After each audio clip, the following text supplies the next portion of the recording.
Assalamualaikum warahmatullahi wabarakatuh. Alhamdulillah, thumma alhamdulillah, wa sallallahu wa sallam ala rasulillah wa ala alihi wa sahbihi wa mawala. Bapak-bapak yang saya hormati, insyaallah kita semua mendapatkan rahmat dan kemuliaan dari Allah Subhanahu wa taala. Amin.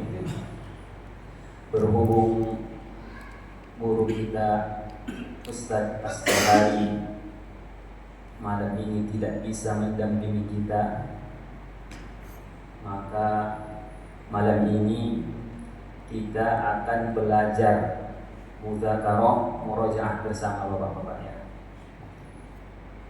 Kita doakan guru kita Ustaz Astohari beserta keluarga, begitu juga sebagian jamaah kita yang sedang melaksanakan umroh. Semoga semua diberikan kemudahan dan dilancarkan oleh Allah Subhanahu wa taala dan kembali ke tanah air kita ini dalam keadaan sehat walafiat, keadaan selamat. Dan kita doakan semoga kita semua yang hadir pada malam yang mulia ini insyaallah bisa berangkat ke Makkah dan Madinah menziarahi Rasulullah SAW berikut dengan keluarga kita semua. Ala hadhihi niyyah wa fi kulli niyyatin shalihah. Al-Fatihah. A'udzu billahi minasyaitonir rajim. Bismillahirrahmanirrahim. Alhamdulillahi rabbil alamin. Iyyaka na'budu wa iyyaka nasta'in. Shiratal mustaqim.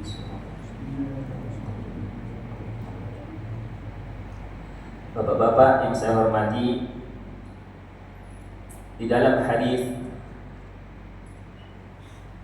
yang diriwayatkan oleh Imam Abu Daud dan At-Tirmidzi dari sahabat Abu Hurairah radhiyallahu anhu annahu qala Rasulullah sallallahu alaihi wasallam salasu da'awatin mustajabat la syakka fihinna. Ada 3 golongan manusia yang 3 golongan ini doanya mustajab. Sampai Nabi mengatakan la syakka fihinna.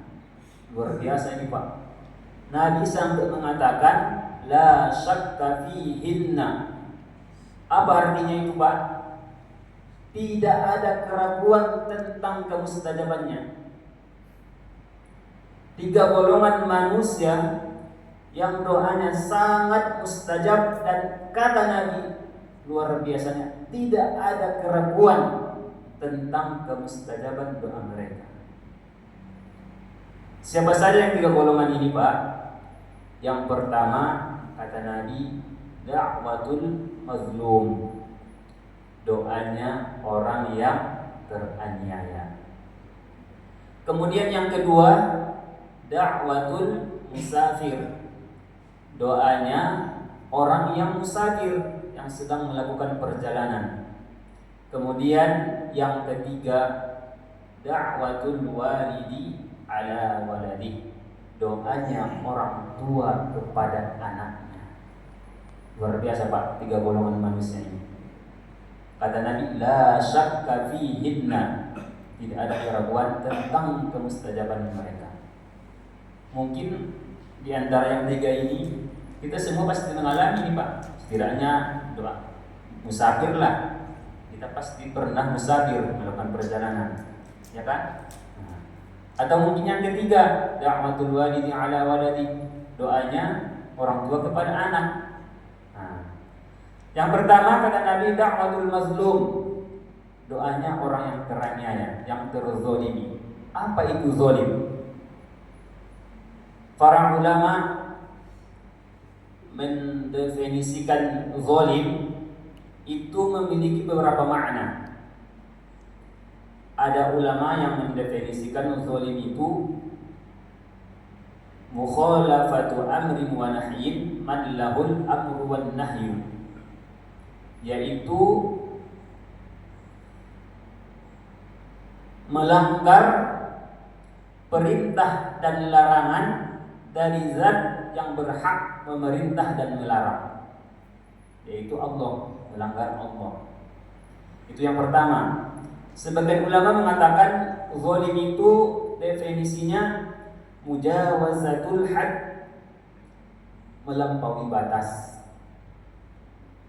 Ada yang mendefinisikan at-tasarrufu fi milkil ghairi bi ghairi idni, bertindak atau menggunakan milik orang lain tanpa seizin pemiliknya, itu zalim.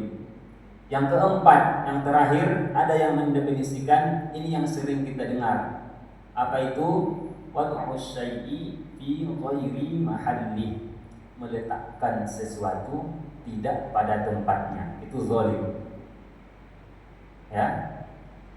Di dalam Kamus Besar Bahasa Indonesia, zalim itu artinya seseorang yang melakukan perbuatan aniaya yang menyebabkan, yang membahayakan dirinya sendiri atau dan orang lain, itu namanya zalim.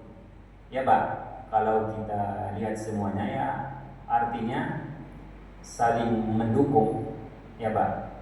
Nah, secara garis besarnya Bapak, zalim itu dibagi menjadi dua. Yang pertama, zalim yang bahayanya mengenai diri sendiri. Contohnya apa Pak? Seperti orang yang tidak melaksanakan perintah Allah, tidak sholat, tidak melaksanakan puasa Ramadan, tidak zakat, dan lain-lain sebagainya. Dan yang paling besarnya di antara kezaliman itu adalah syirik ataupun kufur.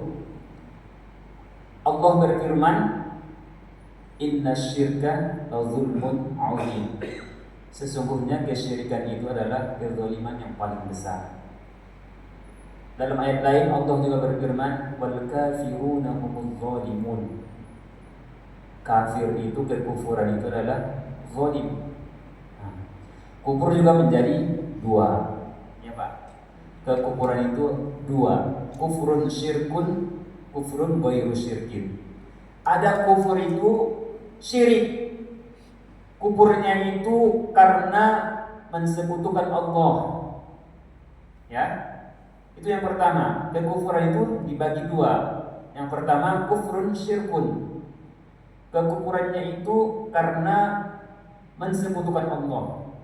Kemudian yang kedua kufrun ghairu syirkin, kufurnya itu bukan syirik, bukan karena mensekutukan Allah, tapi dia melakukan sesuatu yang menyebabkan imannya menjadi batal. Itulah yang disebut oleh para ulama dengan istilah riddah. Apa namanya Pak? Riddah. Apa itu riddah? Qat'ul islami bi kufrin qawliyyin aw fi'liyyin aw i'tiqadiyyin. Kata Imam Nawawi, definisi riddah itu pemutus keislaman yang disebabkan kufur qauli.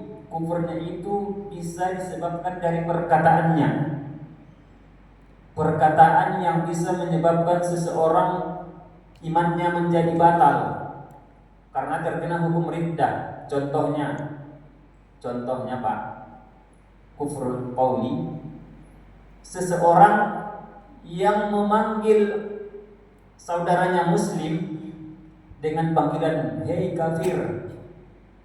Ya, seorang muslim memanggil saudaranya yang muslim dengan panggilan kafir. Orang ziarah kubur kafir, gitu kan? Ini bahaya Pak. Memanggil seorang muslim dengan panggilan kafir itu sangat berbahaya, bisa menyebabkan Islamnya menjadi batal. Kata Nabi dalam hadisnya, man qala li akhihi ya kafir faqad ba'a